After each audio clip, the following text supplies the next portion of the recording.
Takes a big man to be the bully on the international stage. And if you ain't quite got what it takes to go after the biggest kid in the playground, that's no problem. Go after his smaller friends. Let's talk about it.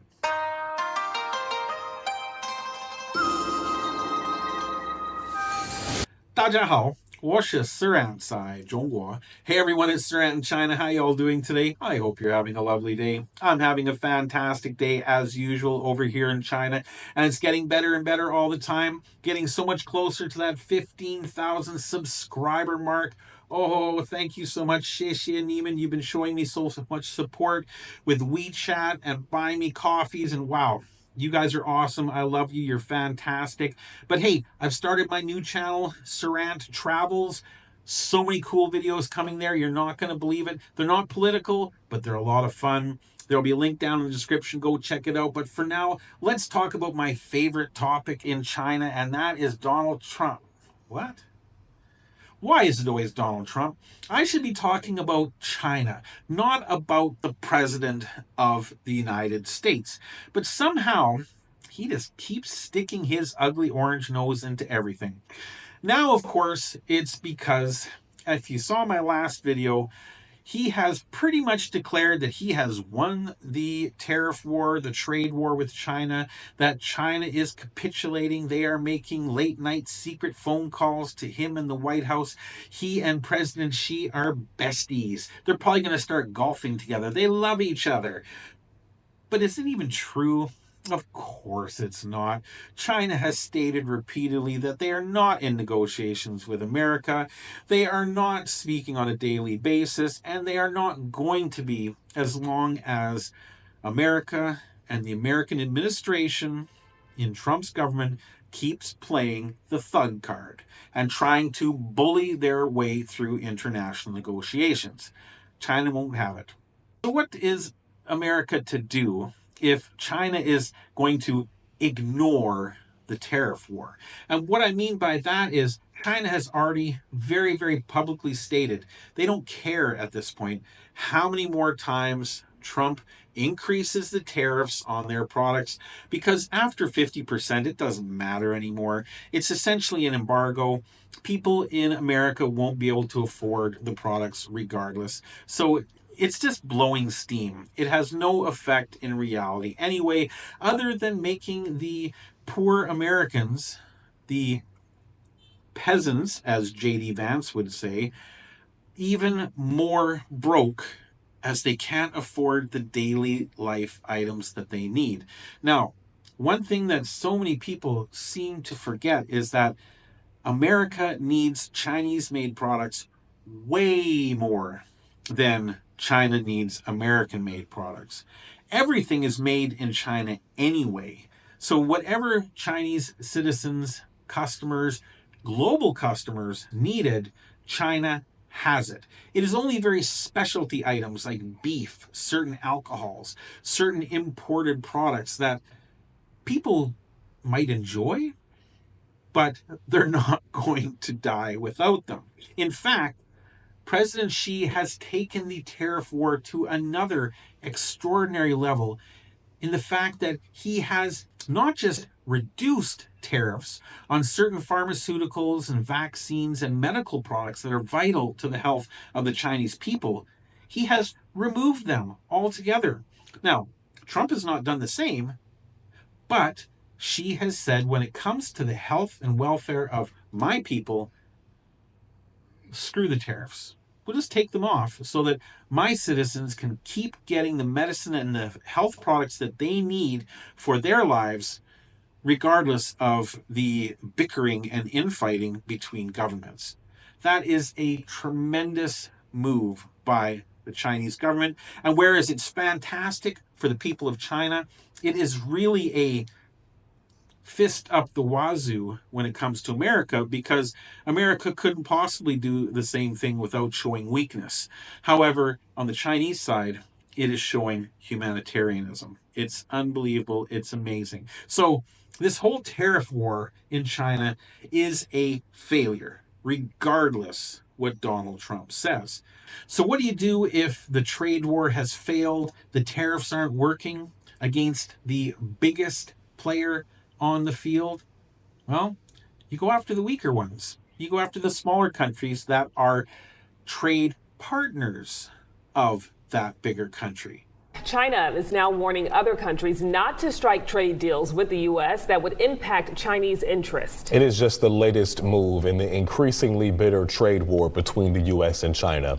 According to CNN, China's warning follows reports that the Trump administration is pressuring other countries to limit trade with China in exchange for U.S. tariff exemptions. China is now accusing the U.S. of economic bullying and has called for a UN Security Council meeting this week to address the issue. Now, reports have indicated that the Trump administration is using tariff negotiations to push U.S. trade partners to restrict trade with China, particularly to limit Chinese goods transshipments and reduce reliance on Chinese supply chains. This part of the strategy is used to isolate China economically and therefore put more pressure on Beijing to come back to the negotiating table and make a trade deal which is favorable to the USA. Now, at this point, there are no confirmed reports that explicitly name which countries that Donald Trump and his administration has directly told to stop doing deals with China as of April 26th, yesterday.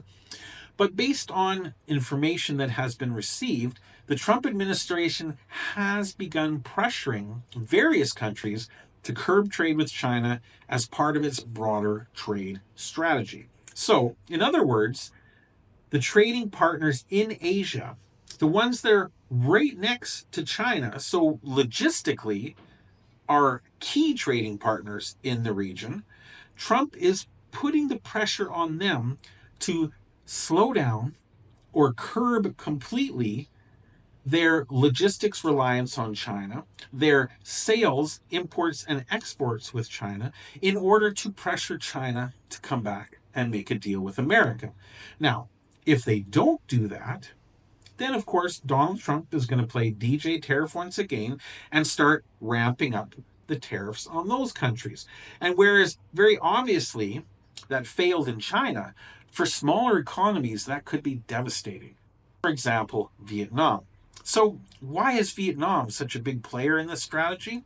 Well, Vietnam, it's not so much for the trade amount because they are a relatively small country. However, transshipments. Now, this could be a game changer, and Vietnam is poised to be a key player.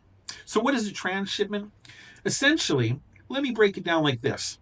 An American company buys toothbrushes from China, but now with the 145% tariffs, the price of those toothbrushes is simply too expensive for their local customers. They're going to go out of business. It's not that they can't get those toothbrushes from China. China will always sell them, the products, at the same price they were buying them before, but it is the US government's tax on the customers and consumers in America which is going to kill the deal. So instead, why not contract a company in Vietnam to buy those toothbrushes that you need directly from China? Ship them to the warehouse in Vietnam, and then you can buy them from that Vietnamese company, which only has 10% tariffs on it. So instead of paying 145% tariffs, your customers will only pay an increase of 10%. And since people need to keep brushing their teeth, it would be an acceptable expense. Your company would still continue to sell toothbrushes, and your customers would have nice breath. Thank you. But this, of course, completely sidesteps that whole tax-generating monstrosity of tariffs that is being implemented by DJ Tariff, by Donald Jesse James Trump. So he won't have it. So not only is he telling countries like Vietnam, don't you dare start transshipping products. He's telling countries like Japan and Korea, hey, don't you go making deals for oil and gas and electronics and technology with China. Otherwise, we're going to ramp up our tariffs on you. So basically, if you're not tough enough to take on the biggest kid in the playground, it's time for you to go pick on their friends. It is childish, it is ridiculous, and it reeks of desperation on the part of Trump and his government's administration. It is absolutely foolish. Now, on the other side of the coin, China knows this is going on too and has very clearly stated, hey, trade partners, not a good idea to join the bully bandwagon and start cutting off trade with us because America said so. Instead, talk to us first and we'll work something out. So I think what's actually going to happen is instead of these Asian countries who are currently huge customers and trading partners with China, instead of them trying to screw China over because Big Daddy Dumpster Donnie told them to, instead, they are going to be pushed further into the arms of China, and China's going to say, don't worry about it. Whatever products that you lose sales on because Donald Trump jacked up your tariffs to 150%, we'll help you sell them.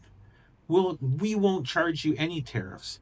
I think it's only going to strengthen the Asian region and organizations like, BRICS, far more so than it's going to hurt China.